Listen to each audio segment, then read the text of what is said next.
Welcome to Paranormal Nightshift, where the shadows tell their secrets and your chilling fan stories come to life.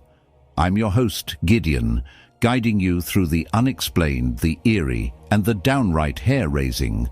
But before we dive into tonight's story, I've got something special for you.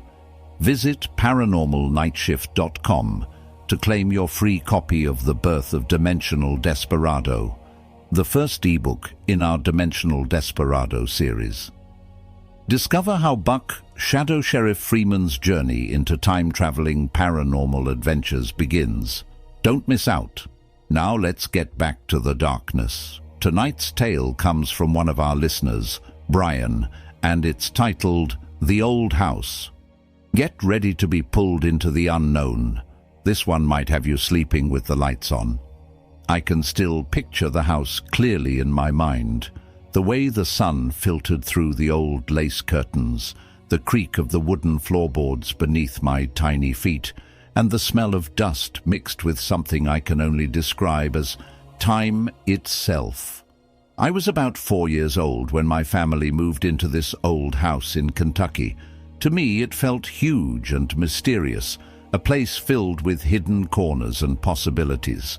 My parents had bought it as a fixer-upper, excited to make it our home.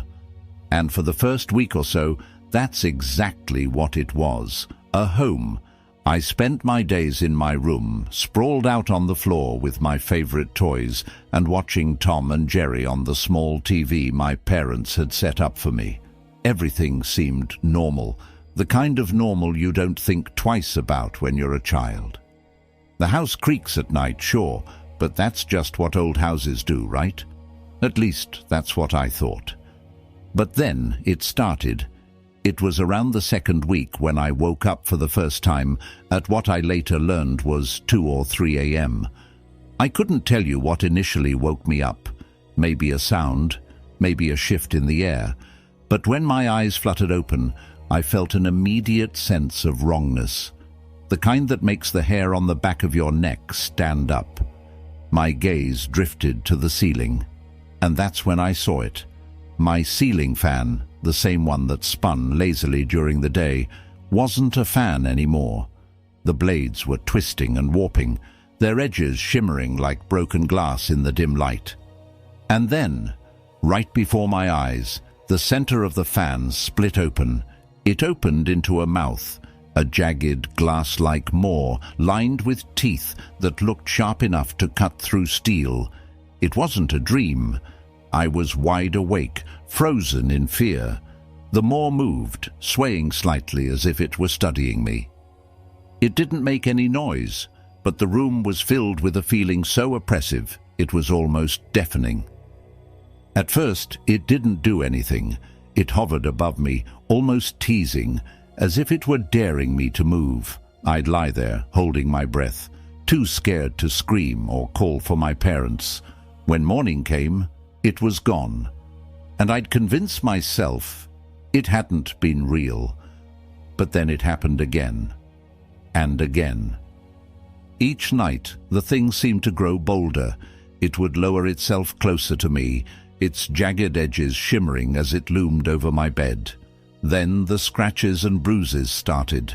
I'd wake up with fresh cuts on my arms, legs, even my torso. Tiny red lines crisscrossed my skin like some cruel map, and dark bruises blossomed where there had been nothing the night before.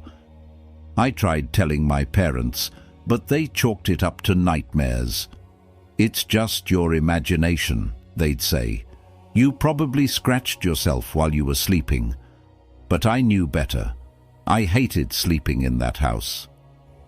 Eventually, it got so bad that my parents sent me to stay with my grandmother for a while. I think they thought I just needed a change of scenery, that being away from the house would settle whatever was bothering me. And, for a time, it worked. At my grandmother's house, I slept soundly. There were no nightmares, no strange creatures, no new scratches when I woke up. But when I returned home, the creature was waiting for me. and it was angry. The attacks became more violent. The glass-like maw would dip lower and lower, its jagged edges grazing my skin. It wasn't just scratching me anymore, it was clawing at me, leaving deeper marks that stung and bled. I screamed every night, begging for someone to help me. My parents would rush in, but by the time they arrived, the creature was always gone, leaving them frustrated and me terrified. Then my family started noticing things too. My dad would see shadows moving across the windows, even when the curtains were drawn. My mom said she always felt like someone was watching her, especially when she was alone in the kitchen. The air in the house grew heavier, and even during the day, there was an unshakable feeling of being unwelcome. One night, it all came to a head. I woke up to the sound of the fan creature clicking its jagged teeth. This time, it wasn't just hovering, it lunged at me. I screamed louder than ever, a raw, desperate sound that brought my dad running into the room. He froze when he saw it. For a moment, neither of us moved. Then, without thinking, he grabbed a chair from the corner of the room and swung it at the creature. The chair shattered, splinters flying everywhere. But the creature recoiled, retreating to the ceiling. My dad grabbed me, shouting for my mum to grab my baby sister, and we ran out of the house into the cold night air. We never went back. Looking back now, I realized that house was a turning point for me. It wasn't the last time I encountered the paranormal, but it taught me something important. They can't hurt me unless I let them. Over the years, I've had my share of strange experiences.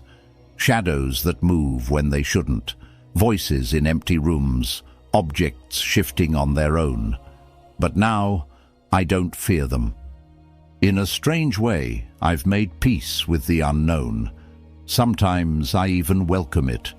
I've come to see these entities as companions of sorts, reminders that there's more to the world than we understand. I guess you could say I've made friends with my demons now. And honestly, I kind of like it that way. And that wraps up this thrilling journey into the unknown. Brian, thank you so much for sharing your incredible story with us. If you enjoyed this episode, consider supporting the show. You can join us on Patreon for an ad-free experience and exclusive access to all future adventures of the Dimensional Desperado. Plus, Patreon members get extra perks, so don't miss out. Not ready for Patreon? No problem. You can still support us by subscribing to the podcast on Spotify and YouTube. While you're there, drop a comment and let us know what you thought about this episode. Your feedback means the world to us. And don't forget to visit paranormalnightshift.com to grab your free copy of The Birth of Dimensional Desperado, the first ebook in the series. It's the perfect way to dive even deeper into Buck Shadow Sheriff, Freeman's wild and mysterious adventures. Finally, if you've got a story of your own, don't be shy. Head over to Paranormal Nightshift to submit it. We'd love to hear from you.